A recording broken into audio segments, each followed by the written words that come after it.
جی السلام علیکم پاکستان. آج میں میرپور اپنے گھر میں ہوں اور یہ ویڈیو میں پاکستان میں ان لوگوں کے لیے بنا رہا ہوں جو کہ وہاں پہ ڈیمز نہیں بننا دے رہے اور اسپیشلی جو کالا باغ ڈیم ہے اس کی مخالفت کر رہے ہیں ہمارے جو بڑے بڑے سیاستدان ہیں. یہ منگلا ڈیم کی دیوار ہے اور یہ آپ دیکھیں کہ کتنا خوبصورت یہ میرپور بنا ہوا ہے. بڑے بڑے یہاں پہ گھر ہیں اور بہت بڑا زبردست اور خوبصورت لینڈسکیپ ہے اور میرپور کو لوگ کہتے ہیں کہ یہ منی انگلینڈ ہے. یہ دیکھیں دور اس کے یہ جس طریقے سے یہ انڈیولیٹنگ اور بڑا خوبصورت ہے. یہاں پہ بہت بڑے بڑے گھر بنے ہوئے ہیں. یہ نیچے میں آپ کو گھر دکھاتا ہوں. یہ محلات یہاں پہ جس طرح کے بنے ہوئے ہیں اس طرح ڈی ایچ اے بحریہ میں بھی کم ہے. Just look at this house. ٹھیک ہے جی, یہ آپ گھر دیکھیں اور اس کے ساتھ بھی جو یہ باقی گھر ہیں یہ بھی ایک 2 کنال کا سامنے ہمارے گھر بن رہا ہے.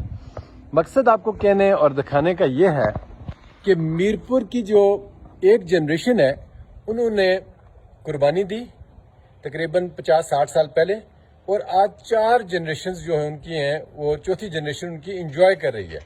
میرپور کو منی انگلینڈ کہتے ہیں. اور یہ نیچے جو میں نے آپ کو گھر دکھایا یہ بھی ایک بندہ جو یہاں سے ہجرت کر کے گیا تھا اور ڈیم کے اندر آپ کو پتا ہے کہ میرپور والوں کی وہاں پہ قبریں ہیں. بڑی قربانی ان لوگوں نے دی ہے اور اس قربانی کے سلسلے میں یہ میرپور جو ہے یہ it's a great heavens on God's earth. تو میں ان سیاستدانوں کو یہ کہتا ہوں کہ آج وہاں پہ جائیں اور عوام کو میں کہتا ہوں اٹھا کے ان کو اس پانی میں آپ پھینکیں جنہوں نے یہ ڈیمز وہاں پہ نہیں بننے دیے.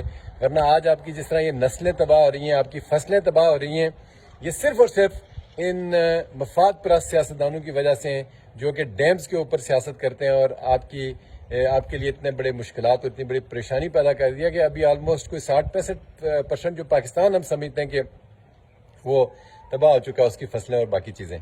تو آپ اپنا بھی ایک مائنڈ بنائیں اور ان سیاستدانوں پہ نہ جائیں. آج وہ کدھر ہیں؟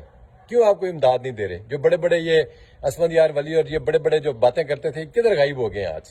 ان کو پہچانیں. یہ میں فردر کچھ نہیں کہوں گا, ایسے ان پارلیمنٹری ورڈز ہو جائیں گے. Thank you very much. Pakistan زندہ باد.